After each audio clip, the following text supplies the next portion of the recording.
आपको एक मजे की बात बोलता हूँ, आप ऐसी इन्वेस्टमेंट करोगे जहां पहले दिन ही आपको 10% का लॉस होगा। कभी नहीं यार, आप रियल कोई एस्टेट नहीं में कर रहे करना हो ना, चाहेगा। आप कर रहे हो ना रियल एस्टेट में। उसमें लॉस कैसे है? मोदी जी को 10% जो चार्जेस दे रहे हो, गवर्नमेंट चार्जेस, वो अरे तो यार, चले गए हाँ ना। हाँ हाँ हाँ, दिया दिया। लोग सोच नहीं, देखिए मैं इन्वेस्टमेंट के बारे में बात कर रहा हूँ, रहने के घर के बारे में बात नहीं कर रहा हूँ। इन्वेस्टमेंट में आप एक ऐसी चीज खरीद रहे हो जहां 10% का लॉस है। मोदी जी तो आपको देने वाले नहीं हो, वो कभी नहीं वो तो देंगे। चले गए। हाँ, सुनते कि वो जब बेचना होता है तभी पे करना होता है गवर्नमेंट को टैक्सेस, और परचेज करने हाँ टाइम। तो वो तो समझो जो बायर रहता है वो अगेन वो हमारा, अभी जो मेरे केस में तो जो बंदे ने बाई किया उसने चार्जेस पे किए, but hmm. At least one time तो आपको देना ही पड़ता है ना। तो हम अच्छा। हमारे बारे में सोचेंगे। तो हम्म। आप ऐसे इन्वेस्टमेंट करोगे जहां बिल्डर आपको पहले दिन हाथ में घर की चाबी देते हैं और बोलता है कॉन्ग्रेचुलेशंस, और आपको पता होता है 10% पहले ही दिन लॉस हो गया।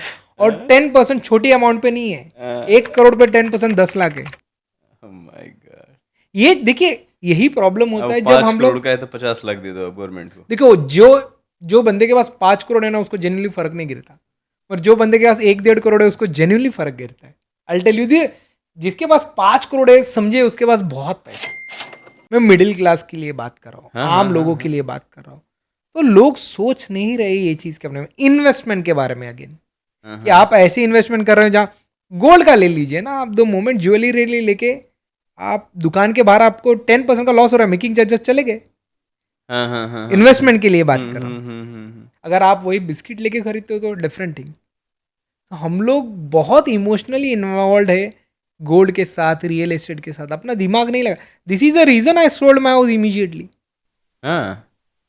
अच्छा ठीक है, तो बिकॉज आप फाइनेंस के एक्सपर्ट हो, अकॉर्डिंग टू यू घर लेने अगर मुझे लेना है घर, तो मेरी कमाई कितनी होनी चाहिए मुंबई में? देखिए, आपको अगर कोई बैंक लोन दे रहा है, आपने बहुत अच्छा सवाल पूछा। अगर हम्म। आपको कोई बैंक लोन दे रहा है इसका मतलब ये नहीं है आप घर अफोर्ड कर सकते हो। My God. कि बैंक वालों को तो अपना बिजनेस चलाना है ना। हाँ हाँ हाँ। तो वो तो आपको देखिए, आपको उनका तो यही होगा कि भाई अगर ये सैलरीड बंदा है, कॉर्पोरेट वाला बंदा है, तो मुझको इसको लोन चिपकाना है। चिपकाना है कैसे बराबर है। भी? अगर आपकी 1.5 लाख रुपए की सैलरी है, वो आपको एक 1.25 करोड़ तक तो लोन दे देगा, but technically you are not able to afford that. ये हमको समझना है। तो हाँ। घर खरीदने के लिए बेस्ट थिंग, अभी मेट्रो सिटीज में तो आप मुंबई और दिल्ली, पुणे, बैंगलोर, तो यार housing prices are like skyrocketing, right. हाँ हाँ तो यहाँ बेस्ट वे होगा आपको डिले करना है। मैं घर खरीदने के बारे में बात कर रहा हूँ, बिकॉज अगर आप 10-15 ईयर से डिले करते हो और वो रेट अगर जो हिसाब से रियल एस्टेट बढ़ रहा है, फिर भी आप म्यूचुअल फंड में अच्छा खासा पैसा कमा सकते हो, where you can almost pay for everything. So the best way to is to delay the buying of the house. ठीक है। अब देखिए, जैसे कि मिडिल क्लास फैमिली की बात कर रहे थे, राइट? हर मिडिल क्लास फैमिली का एक सपना होता है कि एक अच्छी गाड़ी हो, अच्छी इन द सेंस कि होंडा की कोई एक गाड़ी ले लो आप, राइट? एक अपना 3 BHK कम से कम घर हो जिसमें सुकून से लाइफ जी जा सके। EMI छोड़ दो आप, वो तो जाएगा ही। आपकी एडवाइस से आप बोल रहे हो कि राइट टाइम नहीं है कि तुरंत अगर आप 1.5 लाख रुपए कमा रहे हो तो एक जाकर के घर खरीद लो, क्योंकि लोन तो देगा ही बैंक। आपके हिसाब से क्या राइट टाइम है फिर? आप देखिए, बोल रहे हो डिले करने के लिए। राइट टाइम हम्म। डिपेंड्स आपकी इनकम क्या है। ठीक अगर है। आप 1.5 लाख रुपए कमा रहे हो हाँ तो 50,000 का EMI is very good, because बाकी के सब में ये करो। हाँ। पर अगर आप 1.5 लाख रुपए कमा रहे हो और 1.25 लाख का आपका EMI है, तो technically you are not able to afford that house. तो ये चीज़ समझनी है। इट डिपेंड्स कि आपकी इनकम क्या है। देखिए, आप घर खरीदने के लिए अभी भी खरीद सकते हो, हम्म बराबर है ना। हम्म आपके पास डिस्पोजेबल कितना है, आपके पास एक्स्ट्रा कितना है।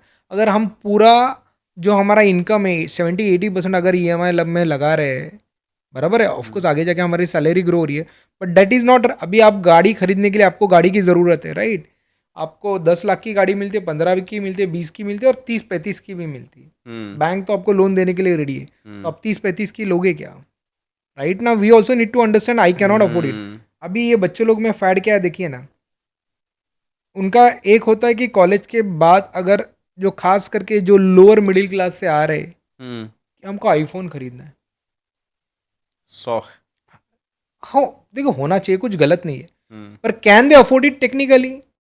लोन मिल रहा है, उनकी सैलरी है, बट वो कितना परसेंटेज सैलरी का एक फ़ोन के लिए लगा रहे जो 5 साल तक यूज़, मैक्सिमम 5 साल तक यूज़ करेंगे, उसकी वैल्यू डिप्रिशिएट होगी, इसके बारे में लोग सोच नहीं रहे।